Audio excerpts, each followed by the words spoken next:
മാഡത്തിന്റെ വീടിന്റെ മുറ്റത്ത്. മുറ്റത്തോ? മുറ്റത്തെന്ന് പറഞ്ഞാൽ ഗേറ്റിന് പുറത്ത്. നീ ആരും കാണാതെ മാറി നിക്ക്, ഞാൻ ഇപ്പൊ വരുന്നു. ആ ശരി മാഡം. അതെ, ഞാൻ പറഞ്ഞ ഐറ്റം കൊണ്ടുവന്നിട്ടുണ്ടോ? ഉണ്ട് മാഡം.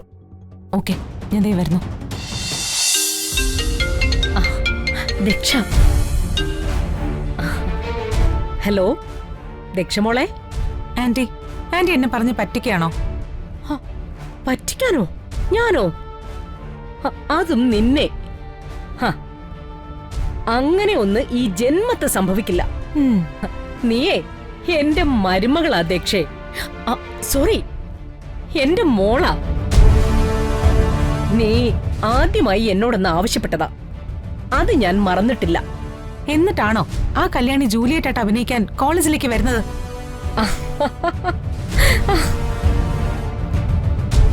ആന്റി ഇങ്ങനെ വാക്ക് മാറുമെന്ന് അറിയാമായിരുന്നെങ്കിൽ ഞാൻ തന്നെ എന്തെങ്കിലും ചെയ്തേനെ. ഞാൻ വലതുകാല് വെച്ച് കയറാൻ പോകുന്ന വീട്ടിലെ സെർവന്റ് എന്റെ കൺമുന്നിൽ വെച്ച് ഞാൻ കെട്ടാൻ പോകുന്ന പയ്യന്റെ കൂടെ നാടകത്തില് നായികയായിട്ട് അഭിനയിക്കുന്നത് കണ്ടു നിൽക്കാൻ എനിക്ക് വയ്യ. അതാണ് ഞാൻ ആന്റിയോട് പരാതി പറഞ്ഞത്. എല്ലാം നോക്കിക്കോളാന്ന് പറഞ്ഞ് ആന്റി എന്നെ സമാധാനിപ്പിക്കുകയും ചെയ്തു. എന്റെ പൊന്നുമോളെ, ഈ രമാദേവി ആരോടും വാക്ക് പറയാറില്ല. പറഞ്ഞിട്ടുണ്ടെങ്കിൽ ആ വാക്ക് തെറ്റിക്കില്ല. മോള് സമാധാനമായിട്ടിരിക്കെ. എനിക്കങ്ങനെ സമാധാനമായിട്ടിരിക്കാൻ പറ്റില്ലല്ലോ. ആന്റിക്കെല്ലാം നിസ്സാരമാ. എന്നാലേ എനിക്കിത് ജീവൻ മരണ പോരാട്ടമാണ്. അതുകൊണ്ട് ഞാനും ചിലതൊക്കെ പ്ലാൻ ചെയ്തിട്ടുണ്ട്. പ്ലാനോ? എന്തു പ്ലാൻ? സാധാരണ പ്ലാൻ അല്ല, ആഭ്യന്തരമന്ത്രിയുടെ മകളുടെ പ്ലാൻ. ഒരിക്കലും പൊളിയാത്ത പ്ലാൻ. അത് എന്താണെന്നാ ഞാൻ ചോദിച്ചത്. ആന്റി എന്നോടും സസ്പെൻസ് കാണിക്കല്ലേ? ഇതും ഒരു സസ്പെൻസ് ആയിക്കോട്ടെ. ആന്റിയും ഞാനും പല കാര്യത്തിലും ഒരുപോലെയാണെന്നല്ലേ ആന്റി എപ്പോഴും പറയുന്നത്.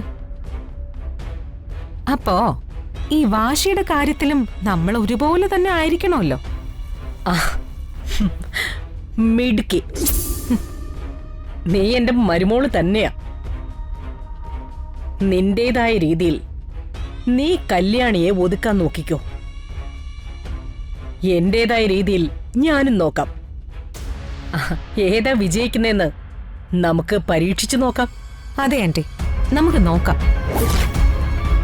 കല്യാണിയെ വീഴ്ത്തുന്നത് ആന്റിയാണോ അതോ ഞാനാണോ എന്ന് നമുക്ക് നോക്കാം.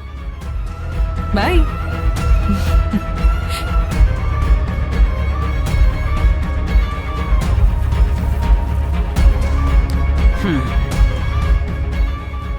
നിന്നെ കൊണ്ടാവുന്ന വിധം നീ പരീക്ഷിച്ചോ. പക്ഷേ ഈ രമാദേവിക്ക് ജയിച്ച ചരിത്രം മാത്രമേ ശീലമുള്ളൂ. ഈ മത്സരത്തിലും ഞാൻ തന്നെ ജയിക്കും. നിന്റെയും എന്റെയും ശത്രു ഒന്ന് തന്നെയാ, ചിന്നു. നമുക്ക് രണ്ടുപേർക്കും അവളെ വീഴ്ത്താൻ നോക്കാം. നിനക്ക് ശ്രമിക്കാം, പക്ഷേ അവളെ വീഴ്ത്തുന്നത് ഈ രമാദേവി തന്നെയായിരിക്കും.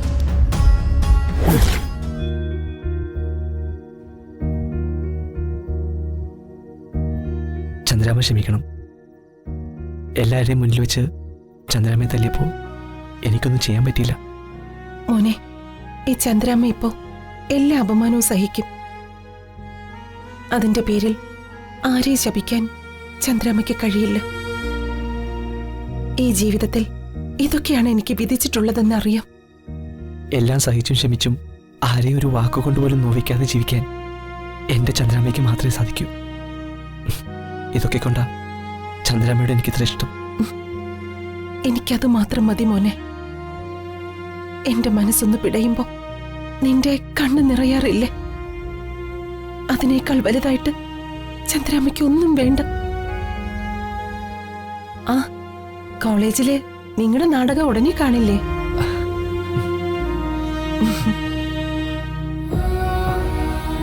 അത് ഓർക്കുമ്പോ തന്നെ കൈയും കാലും വിറയ്ക്കുക.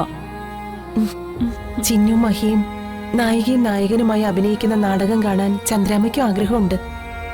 അതിനെന്താ, ഞാനും ചിന്നും കോളേജിൽ പോകുമ്പോ ചന്ദ്രാമ്മയും കാറി കയറിക്കോ. ആ. നമുക്ക് ഒരുമിച്ച് കോളേജിൽ പോ. അവിടെ ഞങ്ങൾ റിഹേഴ്സൽ ചെയ്യുന്നതും സ്റ്റേജിൽ കയറി അഭിനയിക്കുന്നതെല്ലാം ചന്ദ്രാമ്മയ്ക്ക് നേരിൽ കാണുകയും ചെയ്യാലോ. അയ്യോ, അത് വേണോ മോനെ? രമാമ്മയെ ഓർത്താണ് ചന്ദ്രാമ്മ വിഷമിക്കുന്നെങ്കിൽ ടെൻഷൻ അടിക്കണ്ട. രമാമ്മ അറിയാതെ ഞാൻ ചന്ദ്രാമ്മയെ കൊണ്ടുപോയി കാണിച്ചിട്ട് വരാം.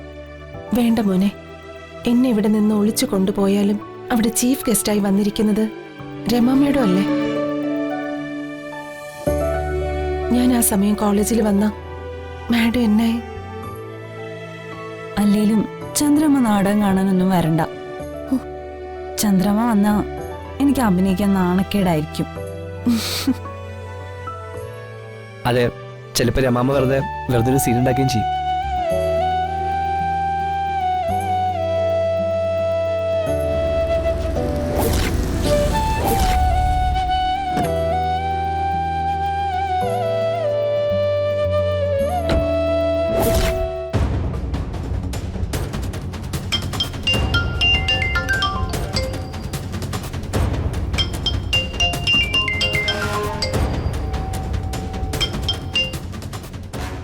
ഹലോ, ഞാനാ ആകാശ്. ആ, നീ ഇപ്പൊ എവിടെയാ? മാഡത്തിന്റെ വീടിന്റെ മുറ്റത്ത്. മുറ്റത്തോ? മുറ്റത്തെന്ന് പറഞ്ഞാൽ ഗേറ്റിന് പുറത്ത്. നീ ആരും കാണാതെ മാറി നിക്ക്, ഞാൻ ഇപ്പൊ വരുന്നു. ആ ശരി മാഡം. അതെ, ഞാൻ പറഞ്ഞ ഐറ്റം കൊണ്ടുവന്നിട്ടുണ്ടോ? ഉണ്ട് മാഡം. ഓക്കെ, ഞാൻ ദേ വരുന്നു. ഓക്കെ.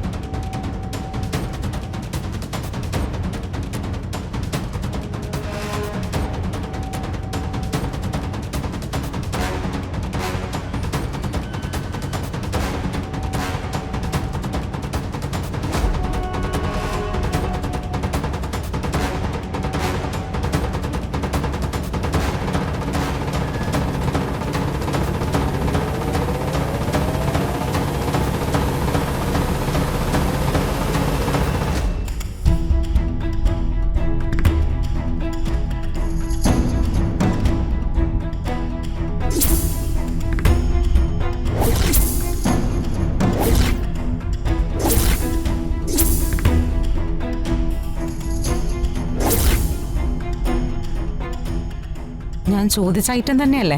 അതെ, ഇറ്റ്സ് ഡെഡ്ലി.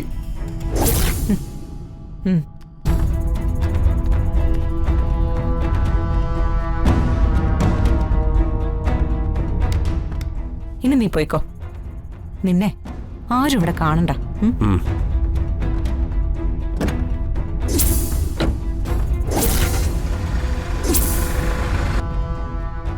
എന്തൊക്കെ പ്രോഗ്രാം മാറ്റിവെച്ചാലും കോളേജിലെ പ്രോഗ്രാമിന് പങ്കെടുക്കായിരുന്നു. ഒന്നുമില്ലെങ്കിലും നമ്മുടെ മക്കള് രണ്ടുപേരും പഠിക്കുന്ന കോളേജല്ലേ. ചീഫ് ഗസ്റ്റ് ആയിട്ട് പോയിരുന്നെങ്കിൽ അവക്കും നിശാന്തിന് സന്തോഷായനെ. ക്യാബിനറ്റ് നടക്കുകയല്ലേ, ഇപ്പൊ ഒന്നും പറ്റത്തില്ല. എന്തായാലും അവരെല്ലാം റോമിയോ ആൻഡ് ജൂലിയറ്റ് എന്ന നാടകത്തിന്റെ പേരിൽ വലിയ ആവശ്യത്തിലാണല്ലോ. വളരെ മിടുക്കരായ കുട്ടികള് തകർത്ത് അഭിനയിക്കുന്നെന്നാ പ്രിൻസിപ്പൾ വിളിച്ചപ്പോ പറഞ്ഞത്. റോമിയോ ആയിട്ട് അഭിനയിക്കുന്നത് നമ്മുടെ മഹിയാണ്. അവൻ അവിടുത്തെ ലെക്ചർ കൂടിയാണല്ലോ.